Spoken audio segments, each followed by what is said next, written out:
coming from you live at Vision Works, Fayetteville, North Carolina.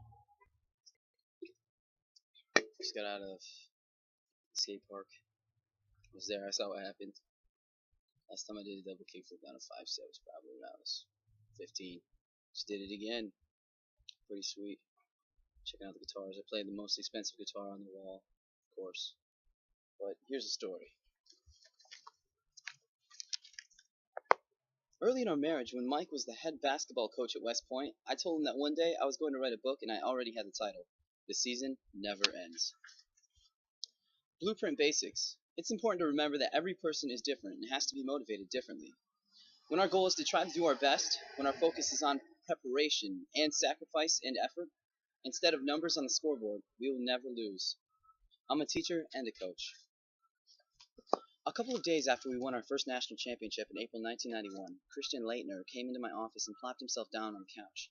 "Coach," he said, "I'm really tired. I'm beat." "Well, I can understand that," I replied. "You should be tired. You had an unbelievable year. They want me to participate in the trials for the Pan American Games, but I don't want to do it. I want to rest." "Look, Christian," I said softly, "the Pan Am Games can be really important for a couple of reasons. First, let me talk about how it's important for the team. For us to win our second national championship, you have to get better. You're the leader of the team. You have to show your teammates that you want to improve and that you still have the commitment to not take time off until the end of next season. That would provide an unbelievable example as the leader of our basketball team." "You mean I shouldn't take any break?" Christian asked. "No, not at all. Let's think about doing this. Let's call USA Basketball and ask for a waiver so that you don't have to participate in the trials. We'll just tell them that you need some rest, which you do. They know you're going to make the team. We all know you're going to make the team. Don't touch a basketball for the next 6 weeks. Just get away from the game. Be a college student. Relax. Have some fun. Rest up. Then take a couple of weeks before the Pan Am team begins practice. You can start working out." "That sounds pretty good," he said. "Then do the Pan American Games after that. Take another month off. I won't include you in our preseason program, so you'll get most of the summer off. You'll rest up, but you'll still participate in the Pan Am Games. That will really help the team, and it will show great leadership." "Okay, I like it." "It's also good for your personality, Christian." "Why is it good for you?" I asked him. "Well, I get to represent my country." "Right, that's really important, but there's one more reason. Next summer, there's going to be 1 or 2 college players picked for the Olympics. I think we're going to have a chance to win the national championship again. You are going to have a chance to be named Player of the Year. By then, you will also have played not only in the Goodwill Games, but in the Pan American Games and the World Championships. Overall, I think you'll have a great opportunity to make the United States Olympic basketball team." "Coach, that sounds great. Let's do it." "Okay, now get out of here and get some rest." Commitment.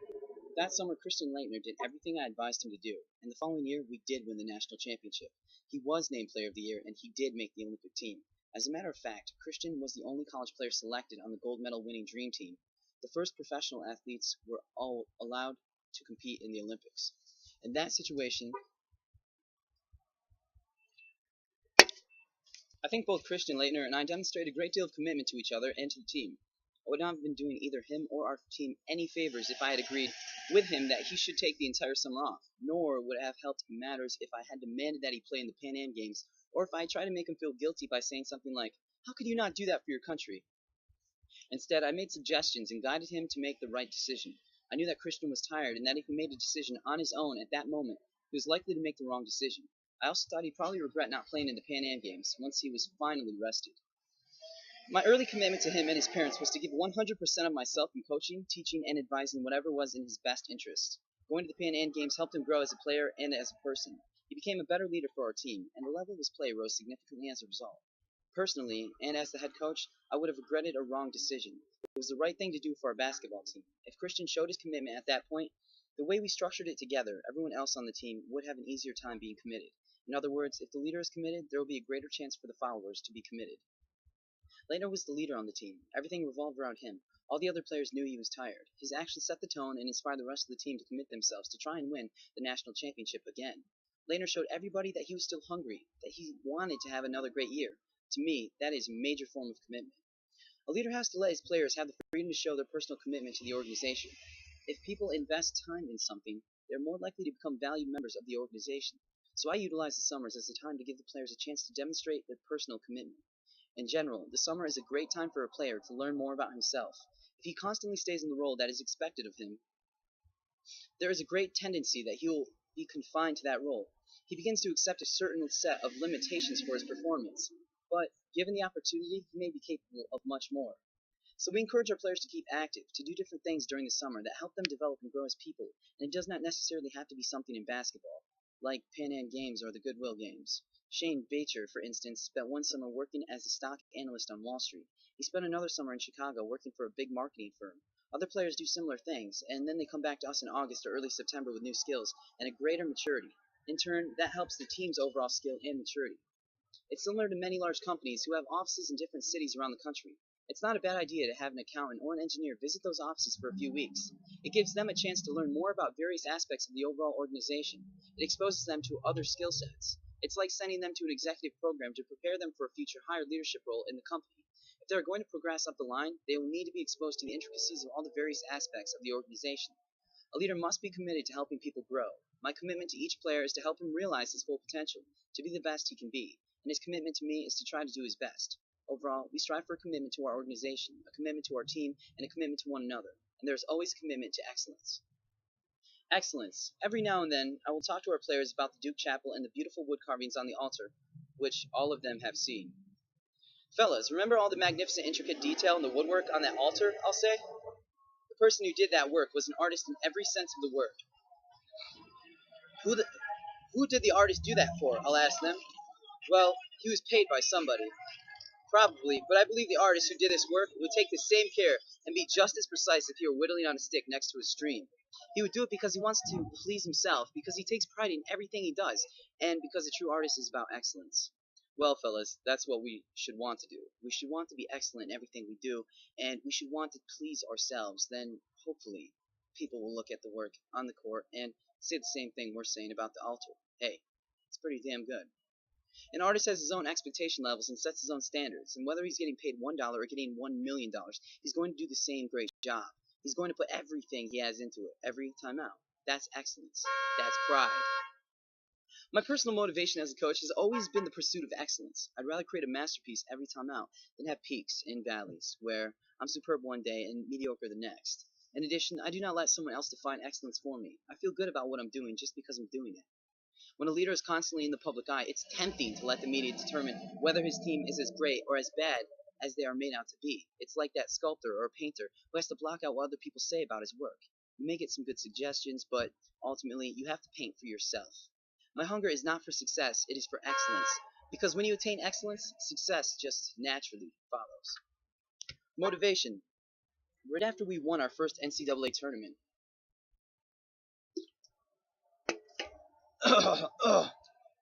around the same time I had that long conversation with Christian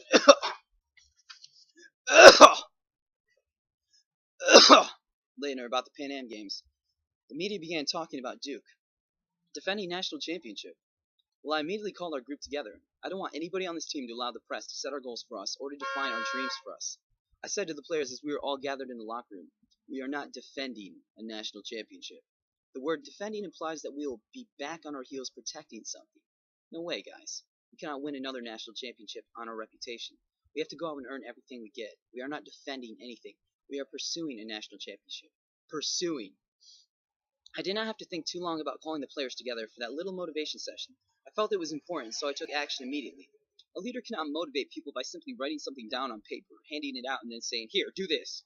You've got to know people. You've got to do different things in different situations, and that makes every day different from the day before. My goal for each player, and for the team as a whole, is to have them playing in a positive manner, utilizing their abilities and not being afraid to fail. That's my goal of motivation. If a leader can get everyone in his organization doing that, he's going to be in pretty good shape. But motivation also has to be looked at both individually and as a team effort. Most players have a certain degree of self-motivation or they wouldn't be playing in the first place. It's the leader's challenge to motivate each player in such a way that he performs at his best while helping the team perform at its best. So how does a leader achieve that kind of motivation? Well, I don't know why, but I've always seemed to have something of a natural knack for motivating people. My buddy from Chicago, Mo Malinsky, once told a reporter that when we were growing up together, people wanted to be on my team, quote, because you knew he would win, end quote, as Mo phrased it. He knew how to get you to play better, even in high school. I look back now and see his ability even then. He's got a special gift. I think I just naturally key in on human nature. I look at how people react to different things. As individuals and as a group, a leader has to get into a person's head and then know what button to push at any given moment. In general, my style is to be flexible and versatile. In other words, I think there's a time to get in someone's face, and there's a time when you just put it on the line without yelling. There's also a time when you pat him on the back, and there's a time when you hug. The only way to know what to do is when to look at each other and at each situation differently. Each moment requires its own maneuver. In that same vein, it's also important to remember that every person is different and has to be motivated differently. One player might respond to a pat on the rear, another might need to be kicked in the rear, and still another might need no attention at all. Some people respond when you challenge them, others when you encourage them. Some people respond when criticized, and some go into a shell with even the slightest bit of criticism. The leader of the team is responsible for getting to know the players well enough to understand what methods are the most effective for each individual, as well as the team as a whole. And so we're back to the relationships and communication again. I once heard a high school coach tell a kid that it was not his job to motivate players, and that they should show up motivated. Well, I just shook my head. I could not disagree more with a statement like that. I believe the main job of the coach is to motivate. The main job of the leader is to inspire. Inspiration and motivation are ongoing concentrations throughout the course of the year. I give my players motivational readings at least a couple of times each month. Sometimes it's an article, and other times it may just be an inspirational quote or two. I also try to motivate our players in all aspects of their lives throughout the whole year. I write to the guys over the summer, and I call them to discuss how they are progressing. Certainly, I want our players motivated to perform at high levels during the season, but I also must remember that they may need some encouragement in the summer with their workout and conditioning programs, or with their academics. A person or a team can work hard to be successful, and once success is achieved, it's very easy to sit back and think that success will just come again, like rain on the rooftop. But I found that it is much harder to stay on top than it is to get there. To stay successful, you have to stay hungry. A leader should not allow his team to cheat themselves with complacency. Teaching. I'm a good teacher and a coach. I surround myself with other good teachers on my staff. Ugh. On my staff. And our whole approach to coaching revolves around teaching. To be considered a good teacher or basketball coach, you must be able to teach the game and the class. Make no mistake about it, teaching is an art. Successful teaching can be accomplished in many different ways, but planning what you teach is of the utmost importance. A coach may have plenty of basketball knowledge, but his teaching ability will be judged by what his players know and what they are able to achieve under game conditions. In my opinion, the most important aspect of teaching is being able to translate your knowledge to enhance performance of your team.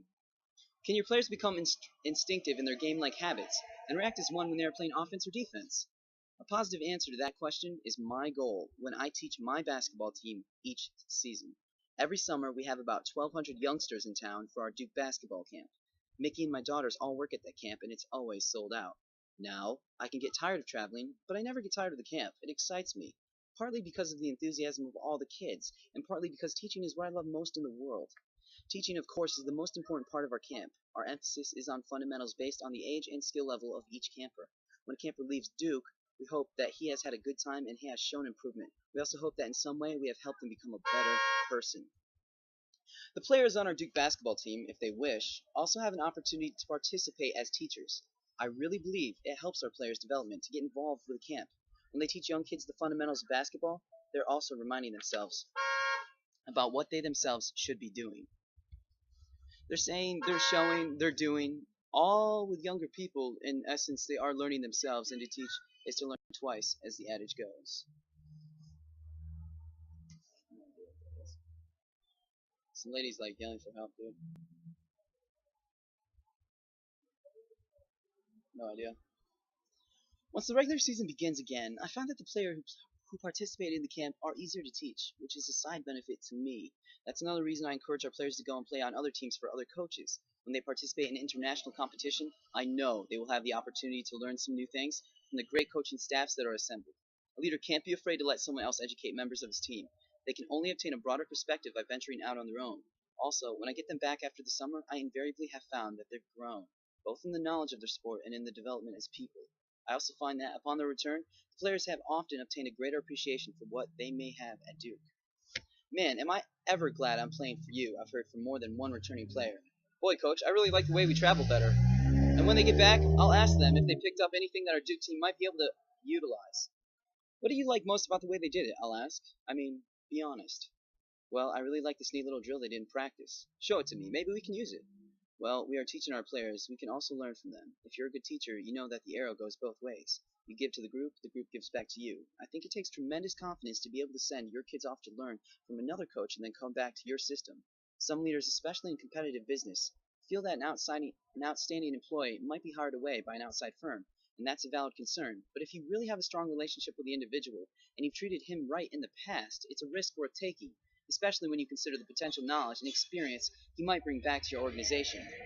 I have been associated with sports all my life, as a player and as a coach. I've learned more about myself and others through sports than through any other avenue, and I'm still learning both the situations I encounter and the youngsters I teach.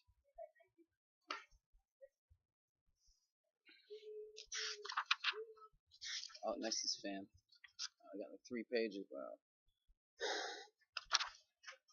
One of the things I have learned and will always believe is that participation in college sports is a vital part of education at the highest level. It affords young men and women throughout the country the opportunity to learn about themselves and to share their experiences. What better place to learn about trust, teamwork, integrity, friendship, commitment, collective responsibility, and so many other values than in college sports? We're better to learn about handling success and failure.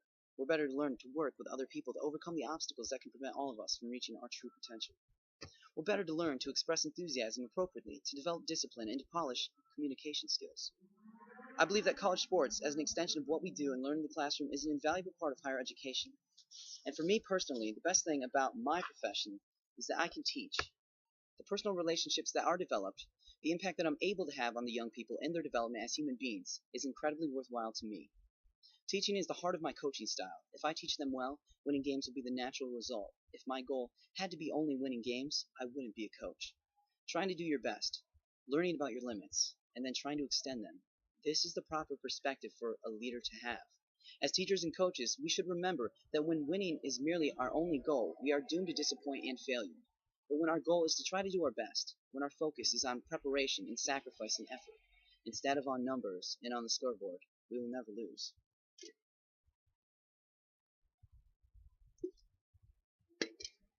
Family. When I was growing up, I was proud to be a member of the Truchevsky family. It was the strongest single group I've ever been associated with, and now I live every day of my life being proud of my family and where I came from. What price can a person pay for that? Because my family has made me stronger and better, it seems like a natural thing to run our team like a family. So from the very beginning, we tell our players that they are not only members of a basketball team, they're joining a basketball family. There are a lot of common sense advantages to running a team like a family: honesty, strength, caring, and so on. But one of the greatest strengths is the fact that in a family, you are never alone. There are built-in allies. Being part of a strong family makes a person achieve more, because the accomplishment can be shared, and it creates a built-in form of support when things go wrong. When you achieve something, there's a party with other members of the family. When you experience a loss, there's crying and sharing. If there's a setback, someone comes to your rescue. In essence, remember, a family makes you strong enough to take a few hits. You can't be knocked out with one punch. In other words, if you're part of a strong family, your heart cannot be broken as easily by any single opponent. And that's worth a great deal to any coach. When I was growing up, I was never afraid to fail. I always felt if I had to jump out of a burning building, there would be a safety net waiting for me. And that safety net was my family. That is what I want for our players. I always knew my mother, my father, and my brother would be there for me. I knew because they loved me, and as a basketball coach, I have no problem telling a team, I love you guys. When I say that, there's absolutely nothing phony about it. The feeling of love develops as we move through the process. How we greet each other, often going from a handshake to a hug, is something that just happens between me and a member of the team, and among members of the team with one another. I try to convey the idea of all members of our team that we are not just playing basketball. I would hope that our kids would see that we love them. I would hope that the players who played here in the past would say that they loved playing at Duke, that they loved a teammate, that they loved the situation they were in, sharing with one another and caring for one another. That's what love is. That's what family is all about. Family is a fist, complete with communication, caring, trust, pride, and collective responsibility. Family makes individuals part of something bigger. If leaders can achieve the feeling of family in their organizations, success will be just around the corner. My wife and daughters, Debbie and Jamie, traveled with me to the Final Four in Charlotte in 1994 when our first opponent was to be the University of Florida. Our daughter Lindy was due to arrive the afternoon of that game, but the day before, she was in the parking lot of a local shopping center in Durham. A man with a gun tried to force his way into her car. She somehow managed to get away and run off through the parking lot while the man drove away with her car. After we found out she was not hurt, we asked a friend to immediately bring her to Charlotte. When she arrived, we not only hugged and kissed her, we bombarded her with questions. I just kept thinking he was going to shoot me in the back, I remember her saying. What a nightmare that thought is for any parent. After a while, Lindy started tiring of all her questions. Even though a bit irritated, she kept answering when Mickey asked her what the man with the gun was wearing. He was wearing jeans and a black shirt. He had on a black belt and baseball cap. What was on the baseball cap? Mickey asked. Obviously frustrated with that last question and wanting the family focus to be on the task at hand, Lindy took a deep breath and turned and looked me in the eye and said, Florida. My daughter was not only telling me that she was all right, she was telling me that we had to get on to the next thing. We had to win the first round of the Final Four, and the next night we did defeat Florida in that game, which in turn allowed us to advance to the national championship game.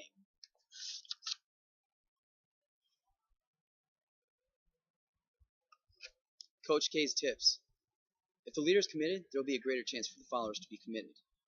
Give your players the freedom to show their personal commitment to the organization. Hunger not for success, but for excellence.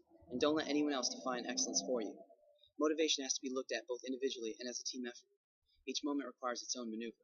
To stay successful, you have to stay hungry. Don't cheat yourself with complacency. Plan what you teach.